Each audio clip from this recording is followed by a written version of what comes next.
Donc truc de fou en fait ce qui s'est passé aujourd'hui. Donc j'ai eu un collègue au téléphone, qui est un ami aussi que je connais depuis plusieurs années, qui a environ 47 ans, qui est père de famille, qui a pas du tout l'habitude d'exagérer ou de raconter des mensonges ou des conneries.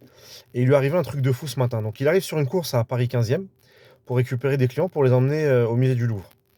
Et donc ça met un petit peu de temps, puis au final, bah, les clients arrivent. Donc c'était une personne, une dame assez âgée avec un monsieur dans un fauteuil roulant, pareil très âgé et à première vue très, très mal en point et cetera. Donc ils disent: «Bah, c'est vous?» «Oui, c'est nous qui avons commandé la course et cetera. C'est notre fille qui a commandé la course pour nous». Donc il regarde le monsieur dans le fauteuil roulant et dit: «Mais je crois que ça va être compliqué monsieur, ça va être compliqué pour le monter dans le véhicule». La dame a dit: «Non, non, vous inquiétez pas, il peut descendre et tout, il peut descendre du fauteuil. De toute façon, il y a pas d'autre solution, va falloir l'emmener, il va descendre du fauteuil, vous mettez le fauteuil dans le coffre». Bon, bah, il descend de la voiture et tout pour essayer de faire monter le monsieur, sauf que le monsieur, il arrive pas à descendre tout seul, en fait. Il arrive pas à descendre tout seul. Pour lui, pour mon ami, il a l'air tétraplégique, le monsieur, enfin, assez lourdement handicapé et donc impossible qu'il descende tout seul. Il arrive pas le monsieur, il arrive pas, il essaie, il arrive pas. Donc il aurait, fallu en fait que mon ami là, le chauffeur, prenne le monsieur dans ses bras. Donc le monsieur peut-être, pèse peut-être à vue d'œil, il me disait, il faisait au moins 70 kilos. Donc il fallait porter en fait le monsieur, le poser sur la banquette et ensuite plier le fauteuil roulant et cetera. Bah, il lui dit: «Bah, je suis désolé, c'est pas possible. Je suis pas infirmier, enfin voilà, il faut que vous preniez un véhicule adapté, un véhicule TPMR pour pouvoir vous transporter». La dame a dit: «Non, non, il y a pas de véhicule TPMR, on n'a pas d'autre solution, s'il vous plaît, faites un effort». Et mon pote, il dit: «Non, je peux pas, il y a pas d'autre solution. Comment vous voulez qu'on fasse? Je peux pas. Je ne peux pas porter le monsieur tout seul. De toute façon, j'ai pas à le faire et je suis désolé, je vais devoir annuler la course et je suis désolé». Et la dame a dit: «Non, non, non, vous n'annulez pas, de toute façon, c'est ma fille qui a commandé, ça va pas se passer comme ça». Le ton commence à monter, quoi. Je vais appeler ma fille tout de suite, donc elle appelle sa fille et elle lui dit: «Ma fille travaille, en tant que procureur», donc je pense qu'elle voulait dire, peut-être, assistante de procureur ou travaille pour un procureur, mais elle prononce le mot procureur alors qu'elle lui dit sa fille elle a 24 ans. Donc c'est assez étrange comme propos. Sa fille descend, donc la fille descend, donc celle qui a 24 ans, celle qui a commandé la course. Elle descend et puis elle lui dit: «Monsieur, qu'est-ce qui se passe et tout? Non, vous devez prendre mon père, vous devez l'emmener». Et mon pote lui dit: «Bah, je veux bien l'emmener, mais je peux pas en fait. Il faut un véhicule qui soit adapté parce que votre père ne peut pas descendre du fauteuil pour pouvoir, monter, sur la banquette arrière. Donc je peux pas moi le porter et le mettre sur la banquette».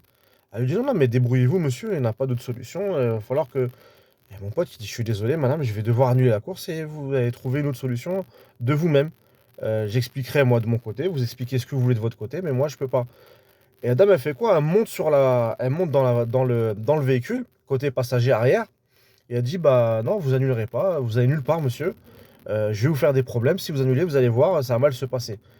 Et mon pote, il lui dit très calme, il dit: «Écoutez madame», c'était ce matin, hein, c'était dimanche matin. Il dit: «Écoutez, non, je vais annuler, maintenant vous faites ce que vous voulez, vous dites à l'application que ce que vous voulez, moi je vais devoir annuler». Et là, qu'est-ce qu'elle fait la dame? Véridique, hein, c'est mon pote, véridique. Elle lui colle 2 patates à l'arrière, elle était assise à l'arrière et elle lui assis là en tant que chauffeur et elle lui colle 2 patates là et elle lui met une gifle. C'est un truc de fou, quoi. C'est un truc de malade. Quand il m'a raconté ça, j'étais choqué.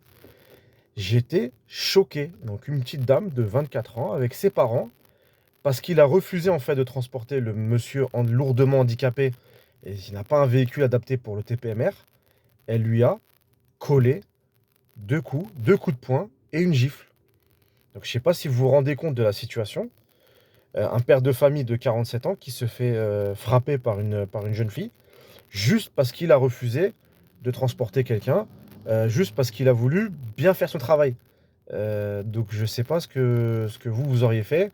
Je sais que certains auraient peut-être mal réagi, mais ce serait au final, il a bien fait de ne pas rendre les coups parce que ça aurait été sa parole contre la sienne et forcément ça aurait été la parole de la cliente.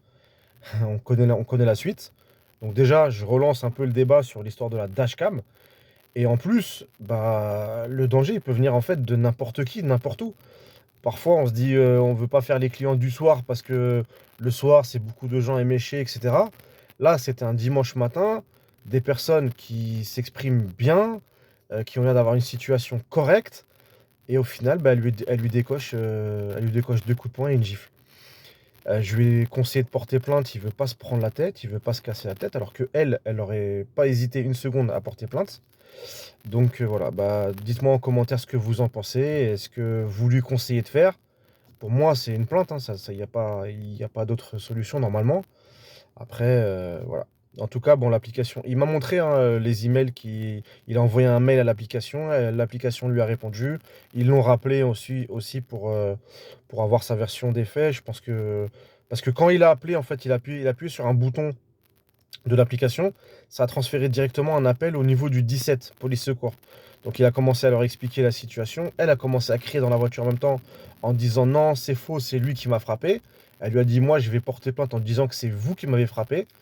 Donc sa version contre la version de la cliente, à mon avis, ça a pas voilà, donc je sais pas ce que vous en pensez, mais c'est assez grave. C'est pas la première fois que j'entends des trucs comme ça, hein, il y avait déjà eu pire avec, un collègue qui s'était fait braquer à la tempe par des policiers avec une arme de policier, c'était passé aussi dans les infos. Donc voilà, bah, la dashcam, hein, je pense qu'on va reparler de ça, on va reparler d'une dashcam dans la voiture parce que je suis vraiment abasourdi par cette histoire. Je suis choqué, je suis triste pour lui parce que, bah, personne ne mérite, de se manger des coups comme ça juste, en faisant son travail.